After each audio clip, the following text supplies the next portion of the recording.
Why did the modern Sith lose so many powers to ancient history? The dark side is indeed a pathway to many abilities that some consider to be unnatural. And they aren't just unnatural, but very powerful and destructive.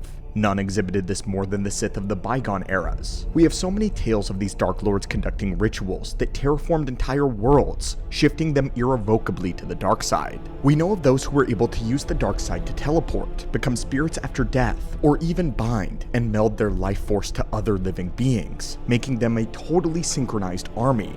But when we get to the era of the Rule of Two, many of these abilities completely disappear in the lore. They are entirely absent, despite the fact that men like Plagueis and Sidious are among the strongest Sith Lords that have existed in the entire Order's history. They are lacking in many of these classic abilities, and most offensively, the one ability that they crave is also lost: the secret to immortality. Essence transfer had already been discovered by Darth Bane, and yet, in the final years of the Rule of Two, the Sith were scrambling to find a way to cheat death yet again. Friends and acolytes, in today's holocron, we are going to be examining the absolute disgrace of a man responsible for depriving all modern Sith of the powers of the ancients, and their full, true potential. A potential that would have undoubtedly given them the galaxy if they had possessed these powers. But while the Sith have lost out on much of this knowledge, far be it from you to be deprived as well. We have with us an archive of lore that shall never be hidden or burned. So reach out in the Force and crush that subscribe button so that you too may enjoy the daily trove of holocrons. The archives are ever at your disposal.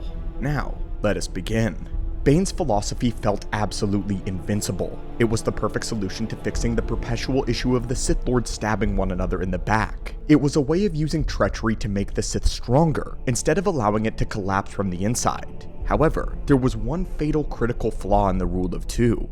With all of the Order's teachings and ideologies only existing in the hands of one or two people at a time, you run the fatal risk of it falling into unworthy hands, those that will essentially fumble the bag. And that was exactly what happened in the lore, but instead of fumbling, it was more like purposefully taken over, and then immediately spiked into the ground, smashing it into a million pieces. You may already know the story, and if you do, then you likely already hate this Dark Lord of the Sith. Yes, the man responsible for this heresy is none other than Darth Gravid. The infamous Sith Lord is one that we've discussed at various points in the past, but we wanted to revisit his tale with the purpose of explaining why modern Sith are lacking in their own ancestral powers. His tale was first told to us by Darth Plagueis, who was explaining to his apprentice Palpatine why the Sith hadn't already destroyed the Jedi. The grand plan had already taken 1,000 years to see fruition, simply because the Rule of Two had been set back centuries by one individual. The year was sometime around 533 BBY.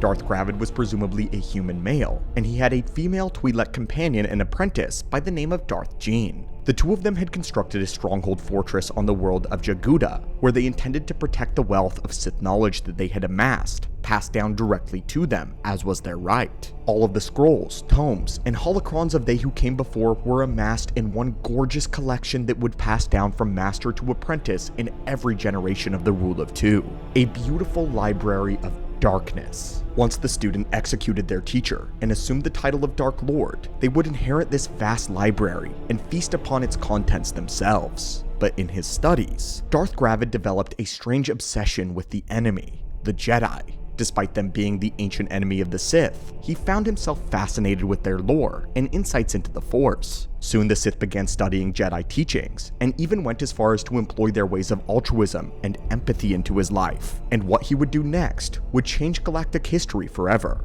attempting to consolidate both Jedi and Sith philosophies into one, a decision that drove him mad. It's so confusing that someone would go mad for trying to find balance in the Force, but that's when he realized that he wasn't attempting to find balance like others had. Remember, he is a Sith Lord. All they know is the pursuit of power for power's sake. Attaining balance isn't necessarily the perfect melding of light and dark. It is the way of reaching a higher understanding of the universe. But if one's mindset is stuck on gathering power, then they will remain out of balance indefinitely. The Jedi preach selflessness and using one's power generously, while the Sith teach to hoard as much of it as you can. The light side actively opposes a person who seeks power for themselves, and Gravid was attempting to use altruism, compassion, the light, to achieve a selfish end. And of course the dark side is jealous. It dislikes when a user will flirt with the opposite end of the Force, the other spectrum. Dark users will become weak when they do. You see, Gravid wasn't trying to find a balance in the Force, he was trying to merge Jedi and Sith doctrine forcefully, which are diametrically opposed to one another. Make no mistake, Darth Gravid was evil, and he was attempting to use the light to gain its power and secrets. But this tore his mind in half and plunged him into insanity. Gravid decided that in order for the Sith to progress, they were going to have to embrace the light. But he also believed that they needed to start anew from scratch. So he established a powerful barrier around his stronghold fortress on Jaguada and proceeded to destroy and hide copious amounts of Sith knowledge. All of that power, all of those esoteric abilities, all of the lore of the ancient Sith that allowed them to destroy armies, to rule empires for centuries, would be lost, destroyed by Gravid. Soon, Darth Jean arrived at the stronghold to stop his madness. She broke through the barrier surrounding the stronghold citadel and engaged her master in a deadly lightsaber duel. The battle was known to be gruesome, as Gravid would cut away at the left side of Darth Jean's torso, face, arm, and leku. But Jean managed to triumph over her master, who had gone psychotic, and murdered him there, saving the Sith Empire, as she would go unsung for it. Luckily, although she had lost many of the ancient holocrons and scrolls, much of the Sith library remained intact, but most would never be recovered. We can only begin to guess as to just how many abilities were lost to Gravid's madness, but we'd still like to try.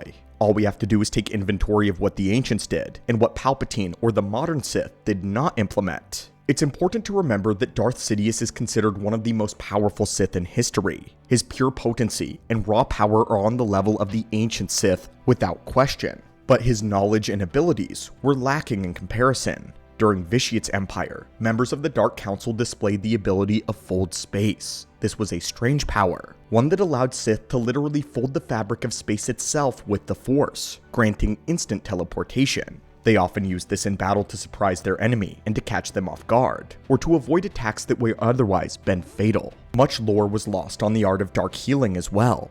Force Heal is a power that is exclusive to the light side. However, the Sith, through great experimentation, were able to replicate parts of it and to find alternatives. Usually this involved siphoning the power from another being to feed their own flesh and to patch over their wounds. Or they would go the Darth Sion method by using the pain of their injuries to stave off the worst of their wounds, creating a perpetual link of pain. However, healing was done through other unknown methods in Sith sorcery that would be lost, destroyed by Gravid. In the era of the Rule of Two, dark healing was completely lost to time.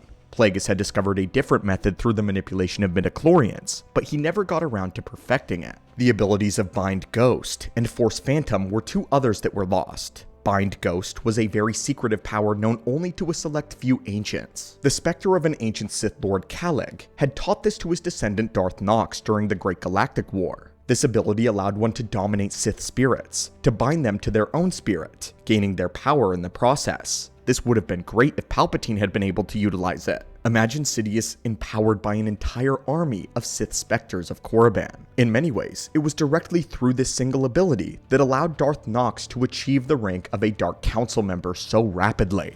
And of course, Darth Vectivus's power of Force Phantom, his method of summoning apparitions through the Force which are bound to the caster's will and to do their bidding. Though Vectivus's holocron and this power was hidden on Korriban and would later be rediscovered by Lady Lumaya, so the ability of Force Phantom was not permanently lost. In fact, Vectivus's holocron was hidden away on Korriban because he too was considered heretical among the Sith. He was a Sith who had very low ambition, and therefore did little evil. Ironically though, it's likely this heresy that saved his holocron and knowledge, as his holocron was not kept with the greater Sith library. But on the topic of ghosts, it also appeared that knowledge on how to become a Sith spirit would be lost as well. None of the Sith of the modern era or the Rule of Two can become spirits and remain behind. Anytime someone encounters a Sith spirit, it is always an ancient one, indicating the power has been lost. But most importantly, the ability that was lost that was most valuable was essence transfer. This had been the secret created by Darth Endedu long ago, the way of moving one spirit into a new vessel to perpetuate their life. Darth Tenebrous had attempted to simulate this by imprinting his consciousness within a virus, and then having the virus infect a target. However, this method was imperfect, and ended up causing him to get stuck in a perpetual time loop of his own moment of death. One of the worst ways to die in Star Wars. Plagueis most famously attempted to use the midichlorians to refresh his body and achieve this eternal life. But his research would be ended permanently when his tale became one of tragedy.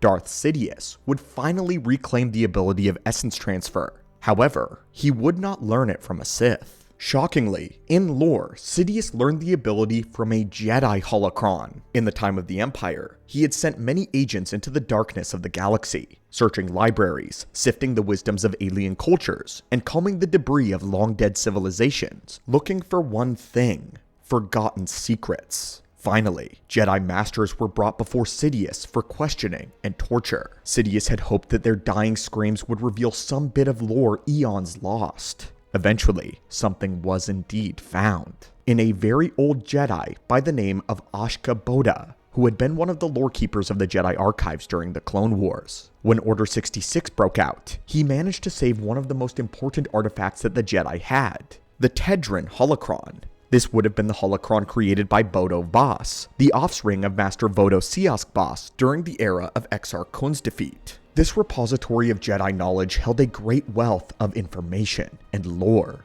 and curiously, among it was the power of essence transfer as well. Ashka Boda was found by the Emperor, and the Tedrin holocron was pried from his cold, dead fingers. This one artifact remained one of Sidious's most prized possessions, and he would keep it in his stronghold world of Biss, as it had been the catalyst for his own resurrection. So despite the many setbacks dealt by Gravid, the Sith did manage to claw their way out from the depths, to survive, and so did essence transfer as well. But anyway, my friends and colleagues, this is the reason why the modern Sith do not show the powers of the ancients. It wasn't so much that they weren't strong enough to use them, they simply lacked the knowledge to do so because of the insanity of one of their own. Ironic that even in the eras of the ancients, the Sith have always been the catalysts for their own demise. So, tell us, was this a question that you had after studying ancient Sith lore? For us, this lore definitely explains a lot. Likely a single ritual from one of the ancients would have totally wiped out the rebellion entirely and would have secured Palpatine's rule for eternity.